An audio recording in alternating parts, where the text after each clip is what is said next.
Break के बाद आपका स्वागत है। रुक करेंगे कुछ और खबरों का। उत्तर प्रदेश में 10 विधानसभा सीटों पर उपचुनाव होने हैं। उपचुनाव से पहले बीजेपी ने समाजवादी पार्टी पर निशाना साधा है। बीजेपी प्रवक्ता अनिल राजभर ने निशाना साधते हुए कहा है कि समाजवादी पार्टी जिस तरह से उम्मीदवारों का चयन कर रही है उसमें परिवारवाद की झलक साफ तौर पर दिख रही है, लेकिन जनता उपचुनाव में सपा का सुपड़ा साफ कर देगी। अनिल राजभर से खास बातचीत की अनादि टीवी संवाददाता ने, सुनिए।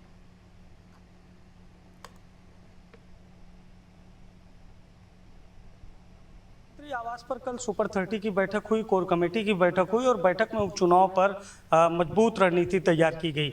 और उसी सुपर 30 के हिस्सा उत्तर प्रदेश सरकार के मंत्री और सरकार के प्रवक्ता अनिल राजभर जी हैं।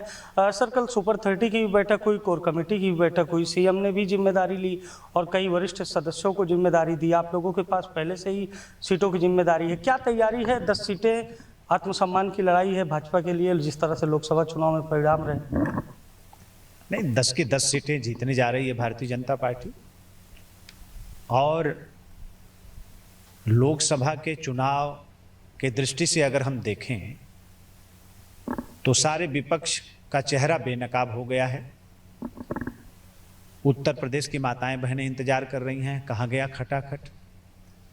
नौजवान इंतजार कर रहा है कि हमसे फार्म भराया गया, कि फार्म भरिए आपको लाख सवा लाख रुपया मिलेगा, वो भी इंतजार कर रहे हैं। और पीडीए के लोग तो विशेष तौर पे इंतजार कर रहे हैं। आज अयोध्या में क्या हो रहा है?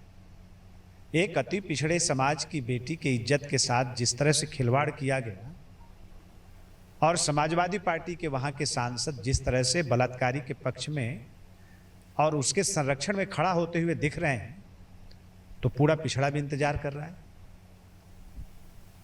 नेता प्रतिपक्ष की कुर्सी पर बड़ा उम्मीद थी पिछड़ों को कि हमको अवसर मिलेगा, नहीं मिला। तो आज पूरी तरीके से जनता भारतीय जनता पार्टी के साथ खड़ी हो गई है और इन लोगों ने जिस तरह से एक झूठ का वातावरण बनाया और जनता को गुमराह किया, उसकी सजा देने के लिए भी जनता पूरी तरीके से तैयार है। 10 की 10 सीट हम जीतेंगे, अच्छे अंतरों से जीतेंगे। तो उत्तर प्रदेश सरकार के मंत्री अनिल राजभर को आप सुन रहे थे। इन्होंने साफ तौर पर बताया कि प्रदेश की सभी 10 सीटों पर जो उपचुनाव को लेकर रणनीति बन रही है, भाजपा एक तरफा मुकाबले में जीतने जा रही है। सहयोगी शिवांशु के साथ अभिषेक शर्मा, अनादि टीवी, लखनऊ।